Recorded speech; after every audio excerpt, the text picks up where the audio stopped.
Happy Tuesday, everybody. Today is September 21st, 2021, and today's guest is Tyler Bentley, back on to recap his North Dakota hunt and talk about the Missouri opener and how successful he was.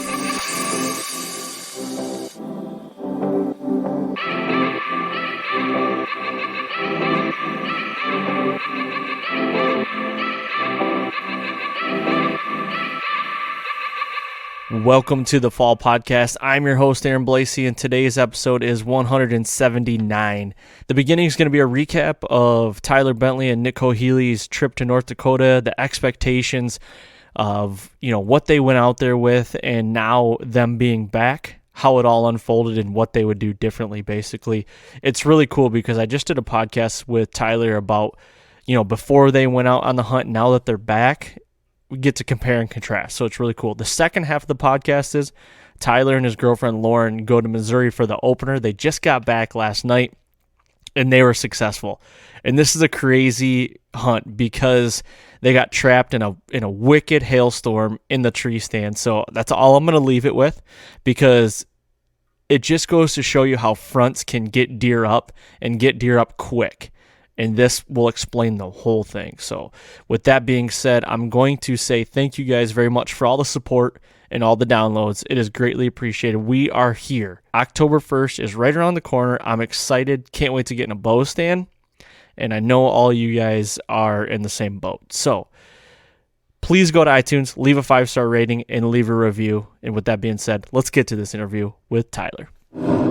All right, welcome back to the Fall Podcast, and today's guest is another return guest, another appearance by Tyler Bentley.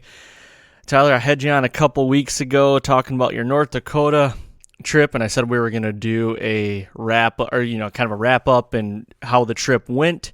Now you're back, and our predictions on there were a little off. A little bit, unfortunately. Oh man!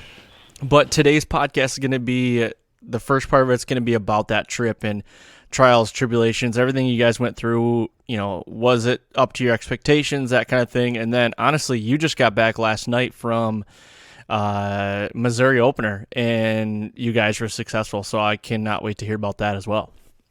For sure, man. I can't wait to tell you that whole story. That was super cool. Good deal, good deal. I'm actually trying to eat lunch as I do this, so bear with me.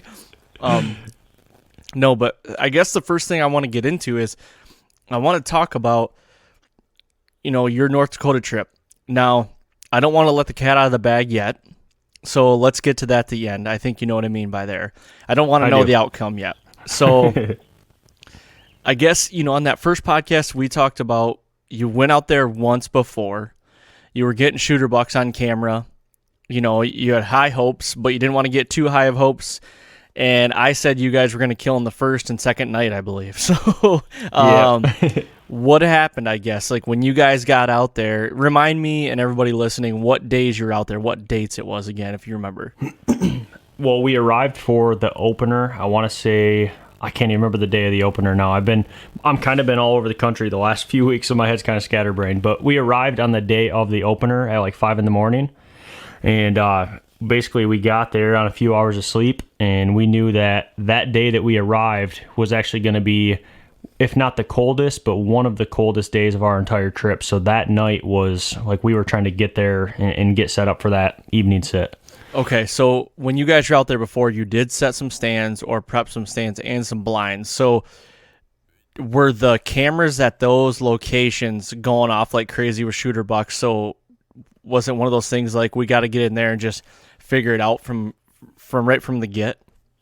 It was kind of like one of those things you want to dive into more or less your best spots or your better spots, because we have a 7 to 8 day trip planned that we're going to be hunting, and like I know when it's really hot the deer don't move much. So when you get those colder days, you kind of want to dive into those better spots. So that was kind of our mindset going into the first day, was dive into that best spot. It's going to be cool. We want to be in there. So that's what we did on our first day there.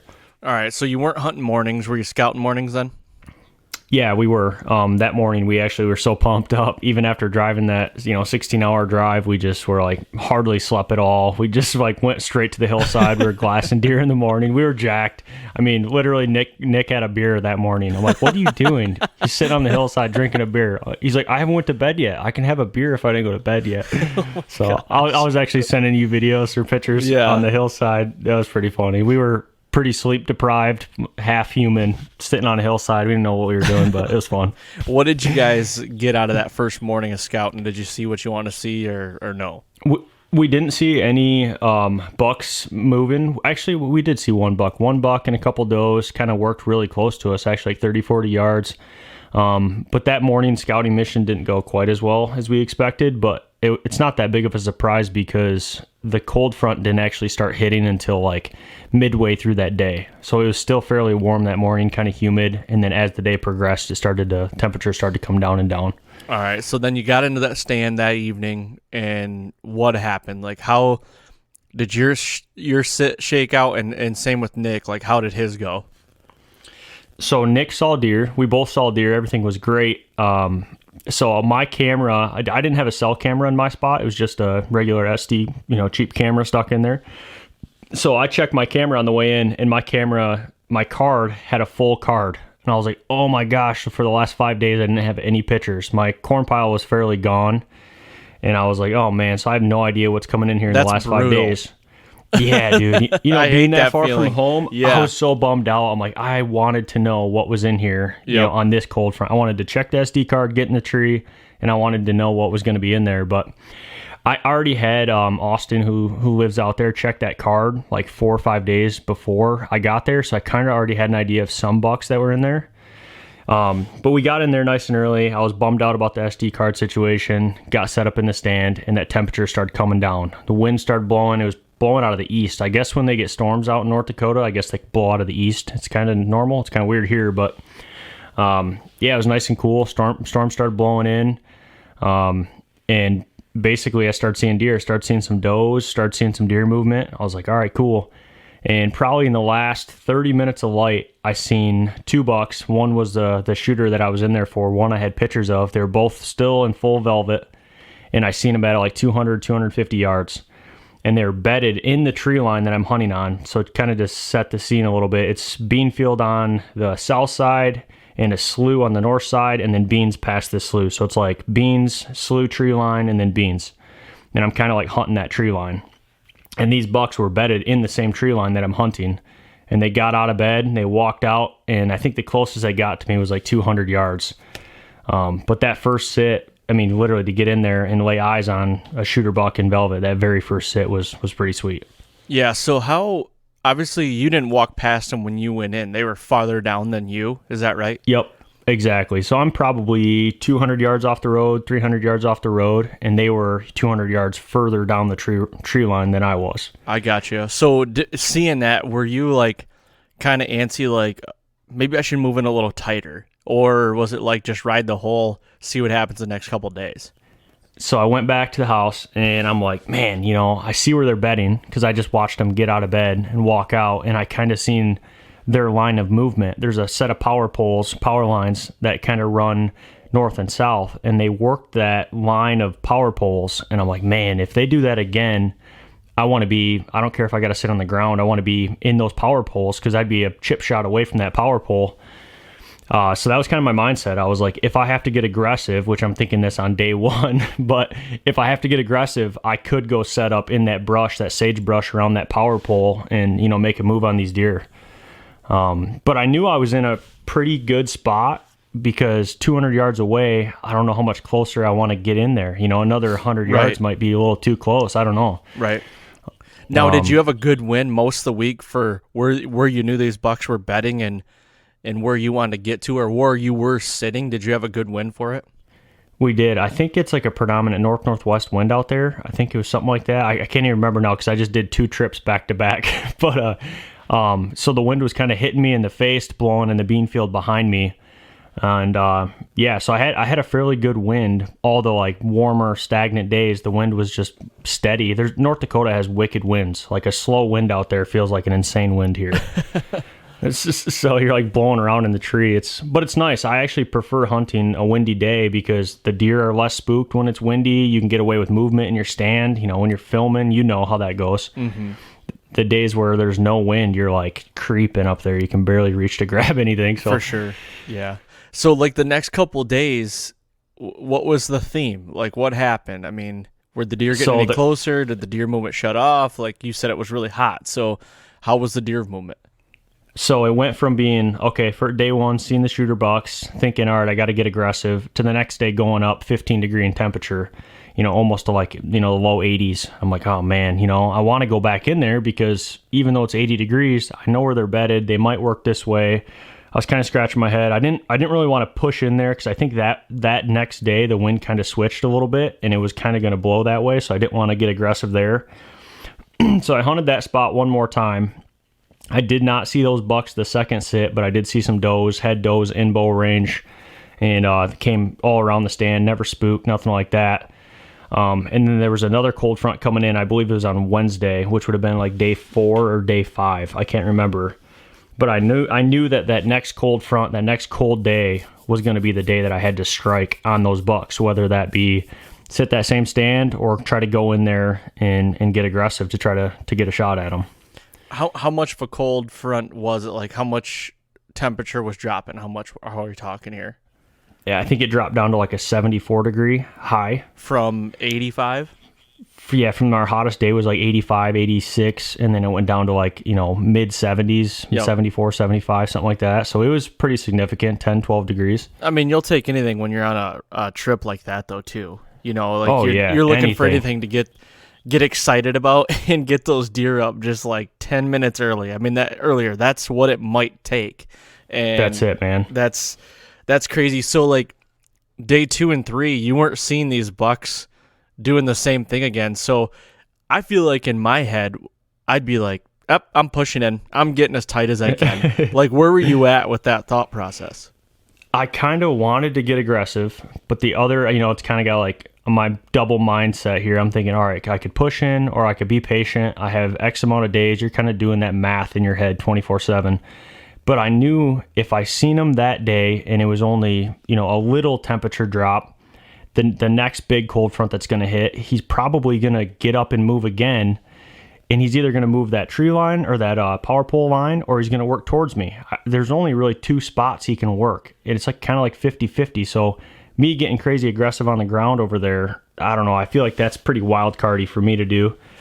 And I was like, I'm just going to wait. I'm going to wait for this cold front. I might bounce around, hunt a couple of different spots in these hot days, which I did. I think I sat on brushed in some corn, like a little homemade blind and some corn, and hunted the edge of this bean field in the cornfield and saw deer there. No shooters, but I saw a little buck and some does, and kind of just hunted the spots that I didn't think were as good on those hot days, and kind of just waited for that good day that it was going to be cold to try to see those shooter bucks. I gotcha. And then meanwhile, what's Nick doing? I mean, he's got a horseshoe lodged up his keister. So has he already got one down on the ground, or like what's he got?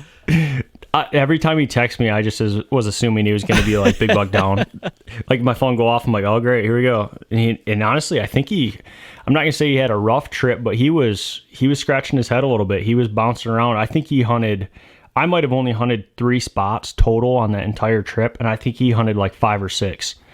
And he was really like putting the work in the mornings and the afternoons. He was gone on the Ranger. I mean, I'd never seen him. He's a determined bow hunter who doesn't take, not killing a deer for an answer. He just hunts his ass off. So he was gone. He's like, oh, I set up 3 new spots today. I'm like, dude, you were gone an hour and a half. How did you set up 3 new spots? So he was bouncing around. He was hunting all over the place, and he just knew we had limited time, and we were going to have to be so close to this buck, the buck's bedroom or where he's bedded to get an arrow in him. So he had to set up multiple spots and put cameras out, and he was scouting and hard hunting 10 times harder than I was. Yeah. So I guess in the mornings, as he's scouting and you're scouting and everything like that, what are you seeing? Are you seeing the deer go back to bed, or is it just like pretty shut off? It's such slow movement. When it's so warm, I mean, there's just a little bit of movement. When that sun comes up, you can see a little bit. You'll see some deer moving, some going back to bed. And then other than that, it's like when it starts cranking, man, it gets up to 80 something, the deer movement just shuts off. It's like they're gone. You don't see anything. And then all the way until that last light, that last 10, 15 minutes of dark, they get up and they move. And if you're not right in that kill zone, you're not in the game. You know what I mean? What do you think? I mean, obviously I know what the kill zone is for a lot of people. Just it depends on your range and how far you want to take a shot. But like in this instance, how close do you think you needed to get to be able to make a move on like to set up and have an opportunity? I mean, you're going to want to be within at least a couple hundred yards. I mean, 100 to 150 yards would probably be more ideal. I'll get into the day that I had the really good encounter whenever you want, but I was set up really close to where those bucks were bedded. Okay, was it the same bucks that you saw the first day? It was the exact same bucks. Okay, yep. So take me through that day. Like, what made you? Was it all of a sudden like someone pushed you out the ledge and was like, "Forget this, I'm doing it. Like I'm going." So this was that cold front day. I think it was hitting on like a Wednesday. And I knew that those bucks were in there because I seen them on the first day, and we had the right wind, good winds. I mean, everything was just set up. The temperature was going to come down. And I was like, I'm just going back to that same stand because I know I have a 50-50 chance of those bucks working the power lines or working my tree line. And I already watched them work the power line. If they do it again, okay, then I'm going to get aggressive and get on the ground. So I get into the stand super early, get set up. I'm it's just a new ready. Stand? I'm like, you're like same, doing a same stand. Okay. Same spot. Yep. It's all same exact spot I had the encounter the first day. And so I'm sitting there. I'm all set up super early. I get into the stand like stealth because I already know these bucks are bedded 200 yards from me. I don't want to snap a stick. I don't want nothing. So I get in there super quiet. That cold front pushes in. The winds pick up. I'm sitting there. I'm ready. And I'm like, man, it's cold. It's cold. It's windy. Conditions are perfect. And I look up and I see both of those bucks I seen on the first day stand up. They're bedded 100 yards from my stand. Okay, wait a second. How cold are we talking? Like 70, 75, 73, somewhere in there. Did it still feel warm, or was it like, man, there's a little chill in the air? Like I put my hoodie on because there was like a 10 mile an hour North Dakota wind, which is like a 30 mile an hour Michigan wind. Sure, just a stiff. Yeah, it's blowing. I mean, you're pushed against your tree. Like you don't want to like not be holding or touching something for another contact point. Right. So it's got a little nip in the air. And what time did you get in the stand? I got in the stand pretty early. I want to say I was in maybe 3 o'clock, 2:30. And it's getting dark around 8? Getting dark around 8, yep. Okay, so you're in for the long haul. So right when you get in, these bucks stand up. No, this is later in the evening. I'm sorry. Oh, okay, gotcha. Go back. Okay. I'm jumping ahead. You're good. So I got set up. I sat from 2 until maybe, let's say 7. I can't remember what time sunset was, but it was an hour, maybe 45 minutes before sunset. There's plenty of light. Like the sun hasn't like went down or anything like that. There's still some sun in the field. And those, I look out just dead straight in front of me. I'm looking where I seen the bucks the first day, but 100 yards closer where the bucks bedded now, they stood up. They were bedded right there. I mean, if I would have sat there and glassed that area, I would have seen them laying there. So they were 100 yards from you then, since they were 200 yards from you the first day, right? Exactly. Yep. So this sit at this moment, they were 100 yards from me bedded, and they both stood up. And I was like, holy shit. Like, I can't believe I got in here without spooking them. They could have been bedded anywhere, but the fact that they were bedded right there, I got in clean and got set up and everything was ready. And now they're up and they're walking towards me. Oh boy. Yeah. Oh man. Okay. So this cold front obviously got them up sooner than it did before. It did. Because you haven't, the first day you saw them and then you haven't seen them since, right? Right. Now, just to backtrack a little bit, what is your camera doing after you leave the stand? So I have a little bit of corn right there on that corn pile. The trail cameras, I mean, it's a lot of does. I don't have a cell camera, so that's the other thing. So my data on this one was tough. I was only knowing the data when I was checking that card on the way in and out of the stand. But I was in there a couple times, so I was checking it and seeing what was going on. And it was mainly does. Just a couple does were coming in there. Even, in the mornings, they were in there in daylight. And then I got one set of pictures of those bucks. I think it was the third or fourth day.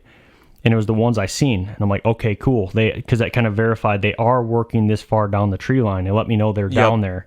So then I kind of put those pieces like, all right, they do come here. They are bedded in here.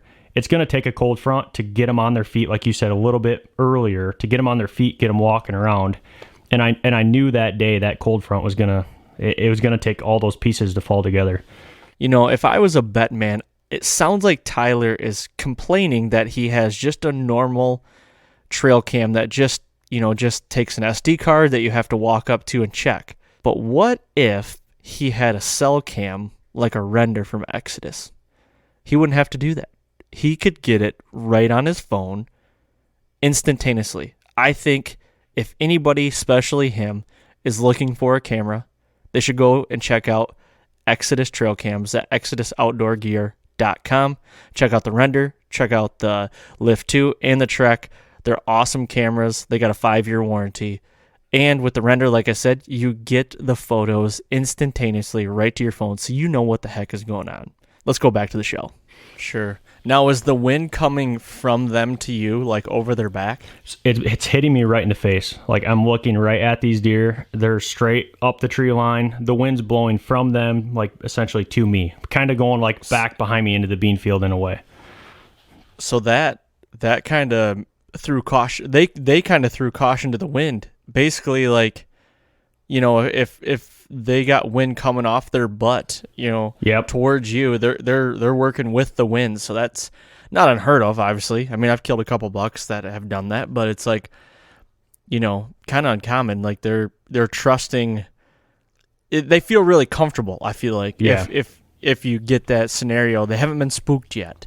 You know what I mean? So I feel like it's just like another Wednesday for them. Right, exactly. Yeah, they're not spooked, nothing like that. And they did that same thing the first day, too. When they got out of that tree line and started walking towards the power poles, the wind was hitting them right in the back. And I'm like, what are they doing? They're walking. Really? Yeah, and I was talking to Austin and Nick, and the only thing we can come up with is it's such big land out there. They can smell, kind of what's behind them. They can see what's in front of them. I know sometimes bucks do that in the big woods. They kind of walk with their wind to their back or kind of quartering a little bit. But these bucks that got up and were working our way, though, or my way, they were starting to circle. As they were getting closer, they started to like get away from my stand. Like they were at first walking the tree line, and then they started to veer out in the field.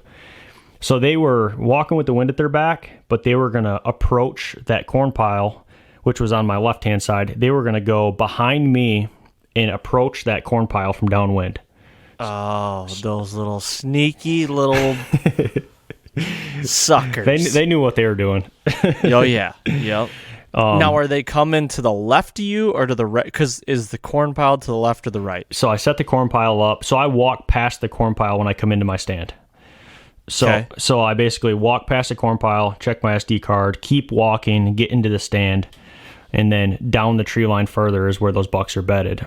So the corn pile is be on my left-hand side, which is how I set that up on purpose. Being a right-handed bow hunter, I want to be able to shoot right over my left-hand side, right to that corn pile. Yep. And these bucks are on my right-hand side, and they stand up, and they walk. And as they're getting closer, now they're coming behind me, like at my back, if that makes sense. Yep. And how far are they from you before they start veering off into the field? Probably 50, 60 yards at this point, and they're closing fairly quick. They're getting closer and closer and closer. And, I can shoot off my right-hand side, but like I know, when they're coming that way, it's a mother effort to turn, get your camera arm turned, get everything turned to shoot somewhere you didn't plan on shooting. And I can read the deer's body language fairly well. They're relaxed, tails flipping. They got up. They're just chilling. They're gonna go. They're gonna commit. They're committed to my corn pile. They're just gonna approach it from downwind. That's the only thing that they're thinking.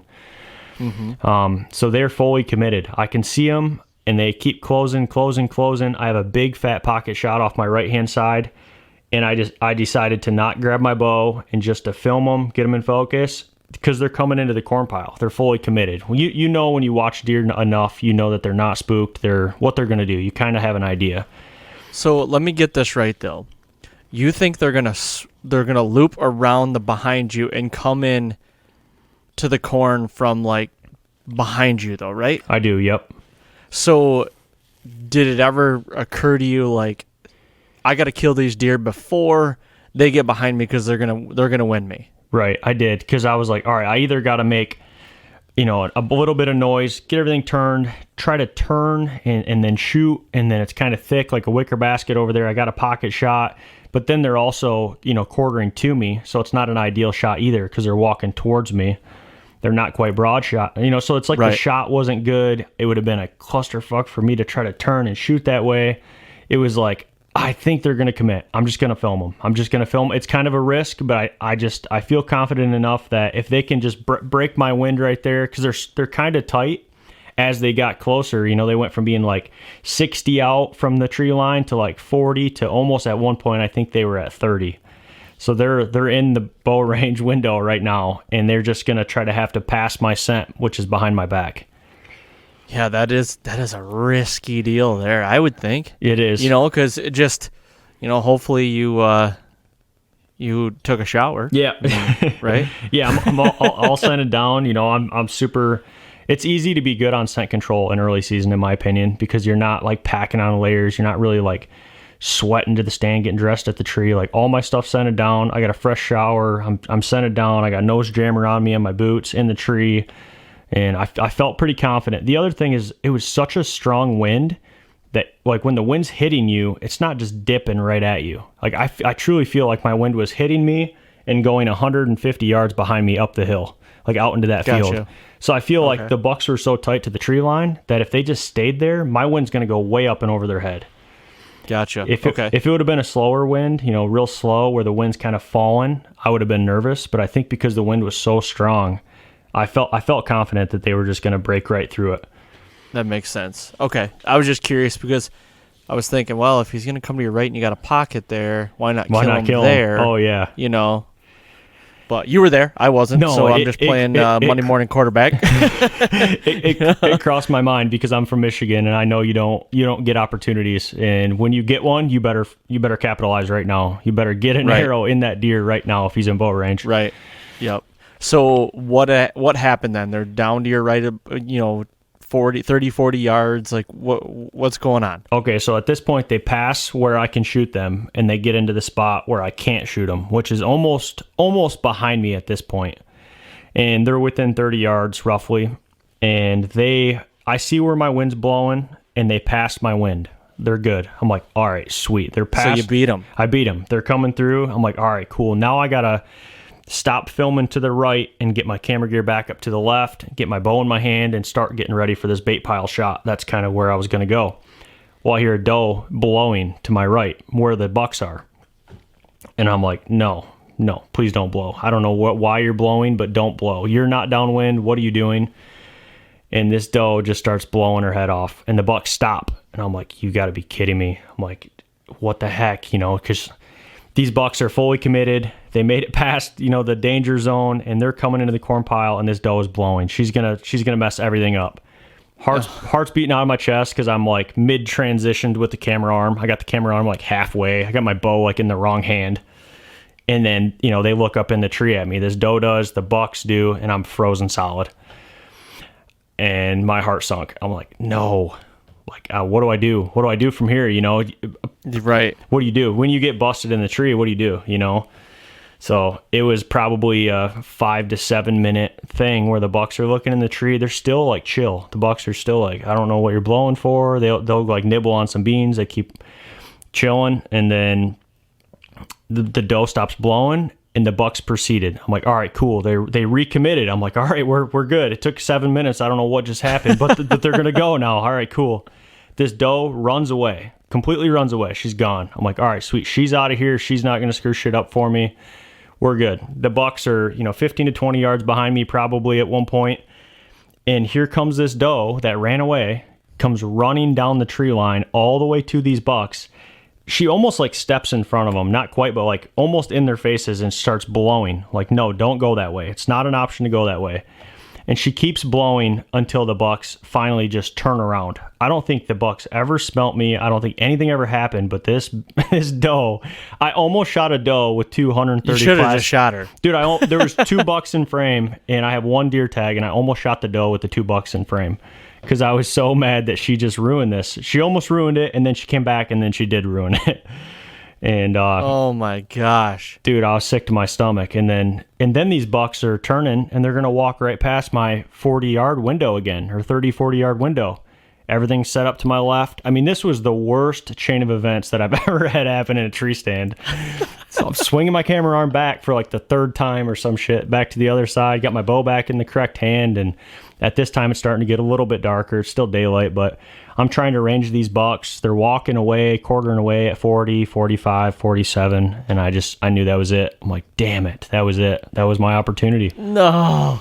Yeah, dude, it's made me sick to my stomach, just they were so close. They were committed. They did everything right. And I'm not going to sit here and just, the doe screwed me, dude. It happens. I mean, I haven't had it happen quite like that before, but that was ridiculous.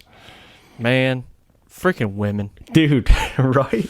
What the hell? I know, man. It's just, but now in retrospect, when you play it all back in your head, it's like, could I shot him at 30 or 40 coming in that right side window? Yeah, I could.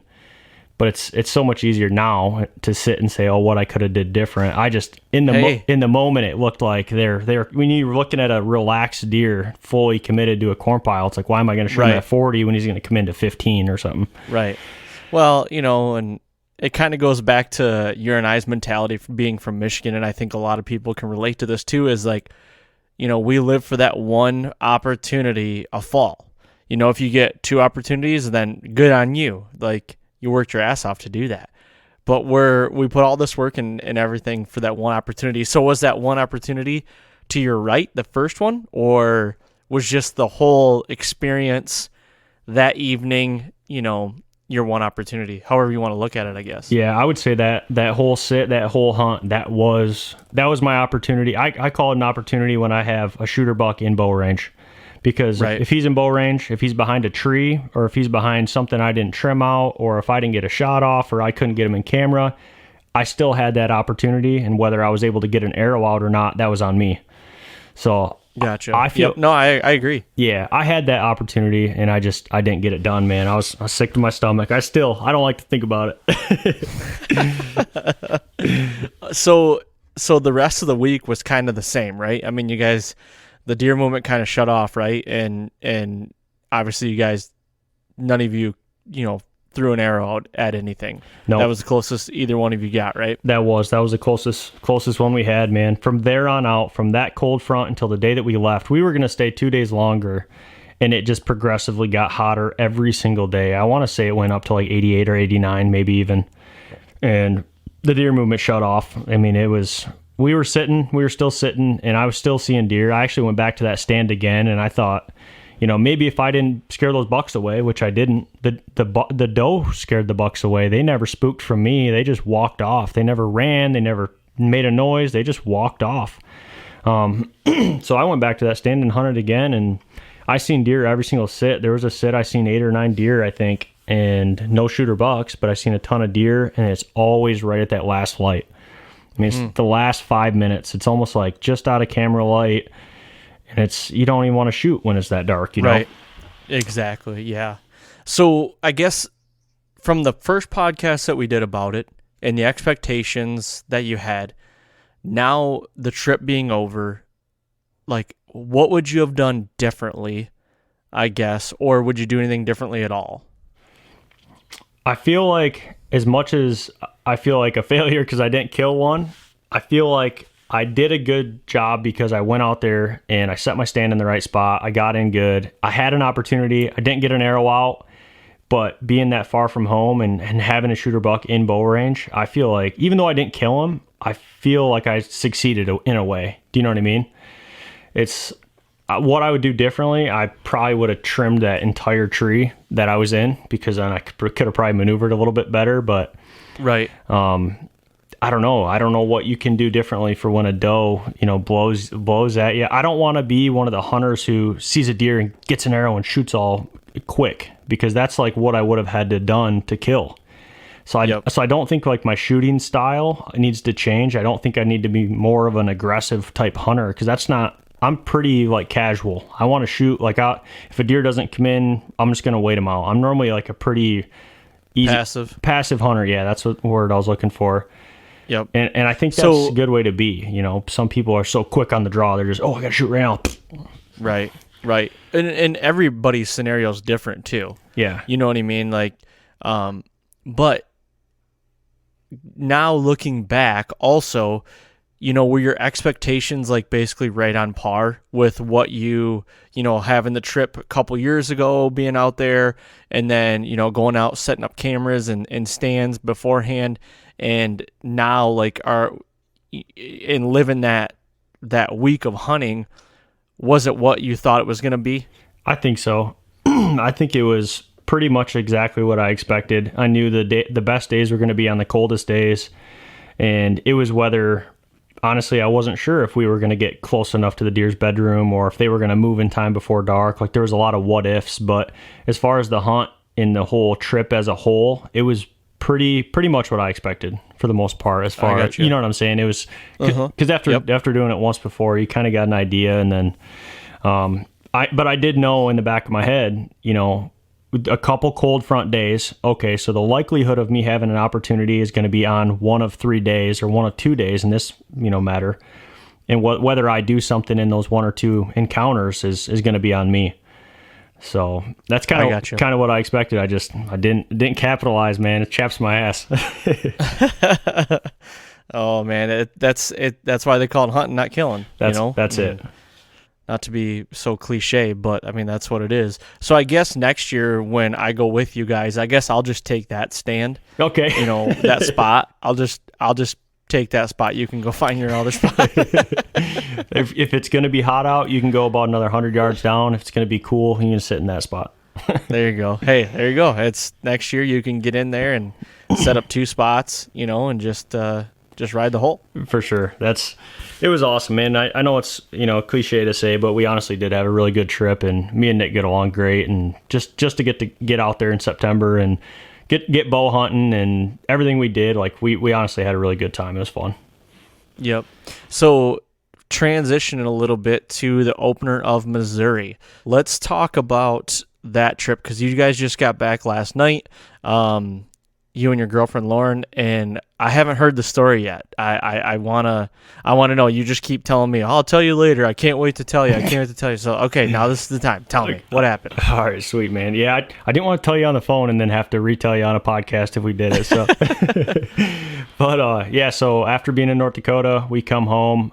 And I would say I'm like more determined than ever, because I'm like, all right, we got to get shit killed. Like, I put a lot of time and effort into bow hunting and our bow hunting setups and our bows and leasing and traveling and everything we do. We spend a good amount of money, and it's like, to not kill deer really just pisses me off a little bit. So going to Missouri, my girlfriend actually just got a new job, so she can work from home. And we said, hey, let's go out to Missouri for the opener. It's probably going to be hot, but if you can work from home, we'll tow the camper. We'll go out there. You can work all, during the day up until 2 o'clock, 3 o'clock, and we can go deer hunting. We'll take both of our bows, and I lease a 100-acre piece in Sullivan County, Missouri. And I put in food plots, and I got stands hung, and it's pretty cool piece of property. So that's what we did. We loaded the camper up, and we headed out west. So what was your game plan? To be there 4 or 5 days, or, what was the whole, I guess, game plan going in early? It's all about the food. If you can get on the food, and like you said, North Dakota, if you can get like a little bit of a cold front, that can be killer. So did any of that stuff happen to you? It did. We went out on, would have been Tuesday night. Drove out Tuesday night, I believe. We didn't make it very far. We ended up sleeping in the camper, and then driving the other like 6 hours the next day. But got there on opening day, which is cool. And yeah, I had a couple spots in mind. There was the right wind for a couple spots, and we said, hey, we're going to hunt together. We're both going to buy tags. And I was like, actually, let's buy doe tags too, because I know the odds of us getting in front of like a big mature buck isn't through the roof when it's going to be hot pretty much every day. So maybe we'll shoot some does. Just depends if we want to do that much work or not while we're here. Right. So yeah, that's kind of what we did. We went out. I think opening day fell on Wednesday, and we were in a tree Wednesday night. So were you going to let Lauren take the hot seat, and then you're just going to film, and then if you had an opportunity, you'd take it? Was that the game plan? Yep, exactly. So we went out that first night and we took both of our bows, and I climbed up first, hung the cameraman stand, climbed up in the cameraman stand, pulled my bow up. She climbed up, pulled her bow up, got all the camera gear set up, and we're sitting, and it's 80 degrees or 78 degrees. Just sweating. We're both wearing legit t-shirts. We didn't even bring camo, like a long sleeve camo I packed in for us in case we got chilly, but it wasn't going to get chilly. Right. And we're just sitting in, just a t-shirt and pants in Missouri when it's 100 degrees outside. Now, this is Lauren's like first kind of like legit hunt, right? She's never killed a deer before, right? She's never killed any deer before, gun or bow, nothing, never like that. She's hunted with me a lot, but I would say one of the reasons why she's never really killed anything is because she hunts when, like, I'll go out of state and hunt those prime dates, late October, early November, and I'll come home when the movement's kind of subdued, and she'll go hunt with me, and we'll maybe see a deer or two. Right. So for her to say that she's really like tried to kill deer or tried to, really try to kill one, she's hunting like the worst dates, like the dates where I wouldn't normally go sit because it's the wrong wind or the wrong, whatever. Yeah, it sounds like you're being really selfish and that you should really stop being such an asshat and, take her out on those high quality days. You should really start taking a back seat to her because, happy wife, happy life. That's you guys right. have been together for long enough. It's like you're married already. I know, 11 years, man. Sheesh. Honestly, how selfish are you? Let's like, can't put a ring on it. You don't want to give her the good days to hunt. Jeez, oh, peas, no wonder she's failing. Roasted. Mic drop. Oh, damn. I'm just sticking up for you, Lauren. I know you're probably listening to this, so she's going to be giving me the looks when she hears this. She's going to be like, see? He gets it. So anyway, you basically don't take her along with you anywhere you go, and you give her the bad days. So now she's in the driver's seat. It's hotter than the hinges of Haiti out. She's got a t-shirt on. You're sweating. Yep. How does it all transpire? So within literally 10 minutes of being in the stand, 10 minutes, it's 100. Booner walks out, right? Dude, I look behind me and I see a rack, and I'm like, holy fuck. So I reach down and I smack her, big buck. I don't know if it's a big buck. I just wanted to freak her out. So I hit her You're shoulder. Such an ass. I know. So do you know, like in school, when you tell somebody to freeze and they're like in a casual position and you say freeze and then they put their hands up and freeze? That's kind of like what she did. I was like, big buck. And she like froze, like her hands like stopped. And I was like, you can move. I'm just, there's really a big buck, but you can move. You're okay. And then I turn around and I see him, and he's probably like a 60, 70-inch deer, just a little 6 or 8. But I saw his rack. He was bedded right by the stand. It was so cool that we got in there and didn't spook him. He was, I don't know how close he was, 80 yards, 70, 80 yards or something, but he was literally bedded facing the opposite direction with the wind in his favor. But we got in and got in the stand. I hung a stand, pulled all of our shit up, and never spooked that buck out. Huh. I was like, man, that was cool. So he ended up coming into bow range. And I kind of looked at her, and she's shaking her head no. I'm like, all right, What were her expectations? Like, what did she want to try to kill? What's super cool about this whole thing, and this makes me like the really happiest about this, how everything ended up going down, was we never had the discussion. We never said, hey, he's got to be this. Hey, he's got to be, 110 inches. Oh, he's got to be a 3-year-old. He's got to be, she's never killed a deer, and we're in Missouri, and we came to Missouri to have fun. Like, we're out there to have fun. We spent money. Awesome. Yeah, we never even had the discussion, which is like my favorite part about this whole thing. So I kind of looked at her, like, if you want to shoot this deer, you can shoot this deer. Like, what do you want to do? And she's like, no. She kind of shook her head. I'm like, all right. Well, he ends up coming right under our stand. We filmed him, and we seen him, and she's kind of like, happy with the choice. She kind of sat back and watched him, and when he walked off, she's like, man, I've never had the buck that close to me before. And I'm like, no way, you never really had one. Yeah, because she gets the shitty days. That's I know. Why. It's horrible. So, yeah, I felt kind of bad, but it was cool that she got to see that. And then after that buck went out and ate in the food plot, we filmed him. It was just does started piling in from everywhere. I think like 8 or 10 does come in from everywhere. The floodgates just opened. And they're coming under the stand. They're coming in front of her. They're coming behind us. They got 3 or 4 in the food plot. And there's like 8 or 10 deer in front of us, including that one buck. And this big mature doe comes out, turns 15 yards broadside. And I just kind of tap her and I give her the look like, you going to shoot that thing? And she's like, I don't know. I'm like, well, it's not going to get no easier than that. Like, we're having this discussion. And she's like, no, I don't think so. I'm like, okay. So she's got her bow hung up and she lets the doe walk. We have doe tags. Both of us could have killed her. I mean, it was, if you were ever on a doe hunt, this is like a dream doe hunt. There was does everywhere. I mean, she could have shot does from 5 yards to 10 yards to 15 yards 5 different times. And it was just, she just decided, no, I think I want to hold off for a buck. If we're seeing this many deer, we're probably going to see a good buck. Right. I'm like, all right, good call. You're a lot smarter than me because I was telling you to kill something. So that night was cool. That was our first sit. We saw a ton of deer, but that was on Wednesday, I believe was opening day, Wednesday or Thursday. And we were staying until Sunday morning to drive home. So we had 4 days to hunt. Okay. So kind of quickly take me through the days here.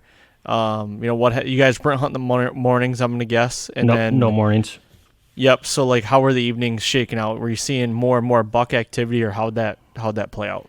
So next day was the second day. I think So the second day we went in and we saw a ton of does. Same thing. No bucks. Went in, saw does. I said, hey, you want to shoot one of those does again? Had doe and bow range. She's like, nope. Let the night go through. We just watched a bunch of deer, had another awesome sit. And then day 3, so we have 4 days of hunting. Day 3, I forgot my release for my bow. And I forgot my zoom lens for my camera. So I'm filming sounds about right. Yeah, like just completely fall apart on day 3. I have no idea what I'm doing. So I have the wide angle 14 millimeter lens, which is like equivalent to like a GoPro. I'm like, it doesn't zoom. Doesn't zoom. No zoom, and it's wide. It's like fisheye. Like if a deer's at 20 yards, it looks like it's at 150 yards. And I'm like, sweet, this is going to be the night that Lauren kills, and I get a 14 millimeter GoPro video of this deer. This is going to suck. And we get 2 young bucks come out like between 80 and 70 inches, like to my left-hand side, and they just start racking the horns. They're play fighting, but they're just going at it, dude, pushing each other, and they're racking, like, it's really cool. You can hear the horns tinking, no zoom lens. I'm like, sweet, that'd be cool to have on video. I'm not going to get that. And, some does come in again, same thing. Day 3, she's like, no, I still don't want to shoot them. We got another day, and tomorrow, actually, there was a 40% chance of rain on that 4th day. So she's like, maybe there's a chance, tomorrow, if it cools down, we're seeing this many deer. You think how many deer you're seeing? Like, there's got to be a chance something good comes through here now. So we're banking on that last day. So what happens throughout that last day? I mean, it starts raining, right? I mean, did it get any colder? It did get colder. So, it actually didn't get colder. I'll just kind of run you through what happened. We knew that day was going to be good. And we get to the farm, and it's like 90 degrees or 80 degrees, whatever the heck it is. I'm making up temperatures. I don't know how hot it was. It was scoldering hot. We're in T-shirts. And there's a 50% chance of rain, and the sky's kind of dark. And I pull into the farm, and it's dark over top of the farm. And I'm kind of like, damn it. And she's like, what? I'm like, well, if it doesn't rain, we might have just missed our chance. She's like, what do you mean? I'm like, well, it's dark. If the deer want to move prior to the front, during the front, or after the front, you know what I mean? So if it doesn't rain and it's dark clouds, we may have missed that little bit of movement that would happen before this front. And, right. But I don't know. If it rains and we can get in there in the rain, we might be sitting just perfect. She's like, all right, well, let's go out there. So we hike in there, and it starts to sprinkle. I'm like, sweet, it's gonna rain. Apparently they haven't had rain in like 2-3 weeks. My food plots are actually looking pretty rough. They're like a lot of dirt because there's no rain. Mm-hmm. So we get to the base of the tree. It's starting to sprinkle. We climb up. This tree's like kind of dead. Like if you were to put my hand above my head, it's like dead right from like above it. It's not a very safe tree.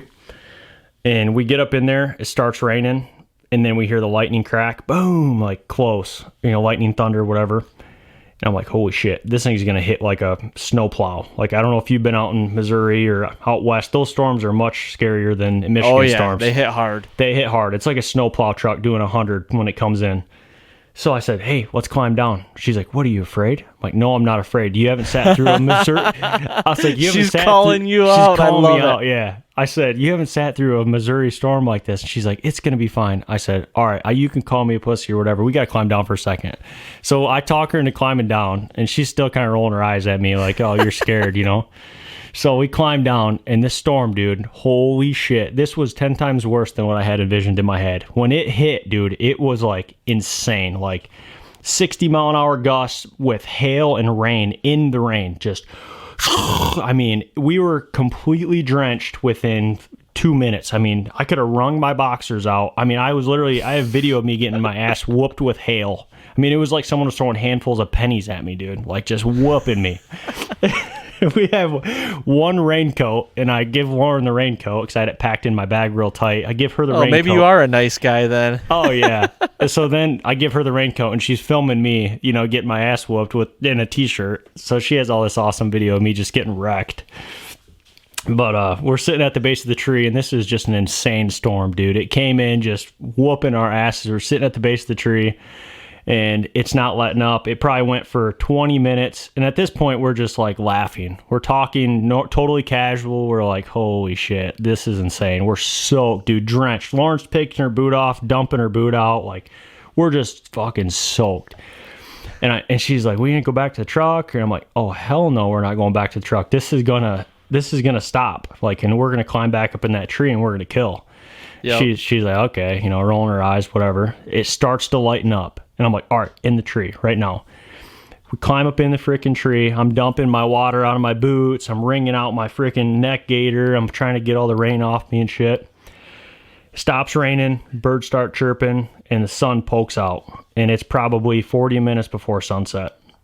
And we got a nice wind, perfect wind. Dude, it's like, I can't even explain how perfect it was. So I did a little interview in the stand. I have all this film too, this whole hunt, but I did a little interview in the stand, and I'm just cheesing. I said, we're going to kill a deer tonight because we just sat through an insane storm. It stopped. The conditions are perfect. The sun's poking out. It's 40 minutes till dark. I said, we're either going to kill a deer tonight or we're going to get damn close. We're going to have an encounter because that was just too perfect. Like, I called it in the stand. I said, something's going to happen tonight. It's starting to shape up. I mean, yeah. I can definitely picture what you got going on. And I'm going to refer back to a podcast I just did with Heath Cisco not too long ago, and he talks about getting in the stand while it's still raining. Yes. He's like, that is the best time to get in the stand is while it's raining, and then if you know the rain's going to stop and you still have time, that is the best time to do it. And now I'm like, as you're talking, I'm like picturing that and picturing instances of I've had rattling through my head like, oh yeah, this is going to work right here. Yep. So sun pokes out, you're cheesing. What's going on? How long does it take until the deer start popping out? So the sun pops out. I mean, it's probably 2 minutes. And I look over because I can see one of my other food plots probably 300-400 yards away. And I said, deer. She's like, no way. I said, there's a deer over at the road stand. I can see it. And I'm glassing. I'm like, yep, just a doe. Another doe pops out right by us. I'm like, deer are moving. I'm like, be ready type thing. Like, something's going to happen. And literally no more than 15-20 minutes later, a pretty decent buck comes up the hill and kind of walks through this like 30-yard window that we have. And I kind of look at her and she grabs her bow and she's like, yeah, I want to shoot him. I'm like, all right, sweet. She's like, Buck's here. He's 30 yards out. The only problem is the tree we're in isn't trimmed out for shit. It's going to need to be trimmed out a lot better. And in the video, I'm like, shoot him right there. Like, if you're ready, draw and shoot him. She's kind of like, no, 30 yards, which 30 yards isn't far, but you've also never killed deer. So it's kind of like, oh, you want him in as close as you can get him. And this deer is the most spooky deer. She ended up calling this deer spooky because it was kind of funny. I got really funny video of this deer. But he's standing in the food plot, like he's like schizophrenic or something. Like if somebody taps you on the shoulder and you didn't know they were going to tap you, like, whoa, you flinched. Yep. I don't know if he was catching wind or what he was doing, but he was just standing in this food plot, and I got just hilarious video of him just like twitching out. Like he'll be like eating and he'll twitch, and he was eating and he'd twitch. And then later on, we seen some coyotes, so we kind of put 2 and 2 together. He must have been getting whiffs of that coyote or seeing them or something. But he's out in the food plot eating at like 50, 60 yards, head down, and she's like, I will kill that deer. I want to shoot that one. We're having a discussion. I'm like, all right, cool. He ends up working off the wrong way. He's gone. We're like, damn it, and me again thinking, damn, I just let another one slip through my fingers just now. Damn it, 20 minutes later, we're kind of both just chilling again, watching some does. That same buck comes back, and I look and I go, there he is, Lauren, get ready. Like right now, like we're going to be assertive. We're not going to dick around. Like if he comes up this hill, we're killing him. You get an opportunity, take him. If we get this is a second opportunity. We gotta get him.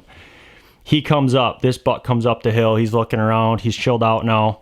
comes right to Lauren, like right under her stand, dude. I mean, like if she could have spit out of the stand, she would have spit right on his head, and he's hitting this little mock scrape right under her stand. And my heart's beating out of my damn chest, probably more than hers, because I'm filming this deer, you know, he's right there at freaking 5 yards. Lauren's got her bow in her hand. She don't know when she can draw. The footage is kind of sketchy because I'm jumping back from cameraman to like trying to coach her. You hear me like talking and then like grab the camera and start refilming again. But basically, he's hitting this little mock scrape underneath, and then he starts to turn to walk away, and I'm draw your bow. I must have said draw 8 times. Like I was just losing my mind up there watching all this. And she bends the limbs back. He stops. He's at like 10 yards, dude, and she freaking smoked him. Just boosh, heart shot, dude. Like no way. I came unglued. I sounded like a little girl in the tree stand, just losing my mind. I was like, holy shit, you know, oh my God. And she's like, you know, be quiet. And I'm like, I'm losing it. She's like, I can see him. He just went down. He just went down right there. Oh, that's awesome. I'm like, no way, you know, and then I'm losing my mind. I'm about to jump out of the tree stand. I'm so excited. Oh my gosh. Yeah, dude. That's so cool. I wish we would have had her on the podcast. That's you and I being selfish now. I know. That's awesome, dude. Well, congrats for both you guys, because I know how, I mean, it made me picture when my wife and when I'd take her hunting and I'd be filming and be the coach, and she shot a couple bucks with her bow with me over the shoulder filming her, and I did the same thing. It's like the one I don't even think I had on film because I'm like looking outside of the camera saying, right, draw. Okay, settle the bin, and then, you know, smoke them, you know, right, that kind of thing. And then you look back, you're like, didn't even get the footage, you know? That's pretty much what I did. Like when I was telling her draw, I'm like hardly on the deer. And then when I snap back to the camera guy, I'm like, he's half in frame. I reposition and she just drills him right there in frame. I was like, oh my God. That's awesome, man. It was cool. Congrats to both you guys. You got the monkey off your back for 2021. That's right. So that's good. Well, good deal, man. I'm gonna cut you loose here. I got some other obligations I have to go to and to get done. But thank you very much for coming on and telling these stories, buddy. Hey, no problem, man. I had a blast. Yeah, I did as well. So, hey, before you do go, when and where will this hunt be airing at, like, so people can watch it? So this hunt will be going on Carbon TV. If you go on Carbon TV and search the Rise Hunt, that is going to be airing on segment 1, and that's airing October 1st. So that's going to have that entire hunt. Everything that I just explained is all going to be right on there. You can watch it. And I think it will go up on YouTube also. Might be shortly after. Cool. So shortly within the next 2 weeks, that hunt will be live, so you'll be able to see that. So, yep. Awesome, man. Well, thank you very much again, and we'll talk to you soon. Thanks, buddy. Thanks for having me. And there you have it. Thank you, Tyler, for coming on. It's always great catching up with you, man. Appreciate it. You know, that was a cool podcast. I like to hear about the fronts and, you know, the different types of fronts. This one, he had 2 different types of fronts. You know, he had a heavy wind day that just brought the temperature down. But also, you know, in Missouri, he had the huge rain and hailstorm come through, and the deer reacted the same. And it was pretty cool to be able to, you know, get that intel. And, man, I mean, in Missouri, those deer popped out, it sounded like in the matter of no time after it started hailing, and the sun kind of popped out, and it started getting better again. And he said, you know, right when the birds started chirping, the deer started coming alive. So it's really cool, as my phone goes off, it's really cool to see that and hear it from other hunters and get their experiences. So that was really awesome. Thank you guys very much for all the downloads and all the support. Go to iTunes, leave a 5-star rating, and leave a written review. That would be greatly appreciated. So, and don't forget, next week we'll be right here on the Fall Podcast.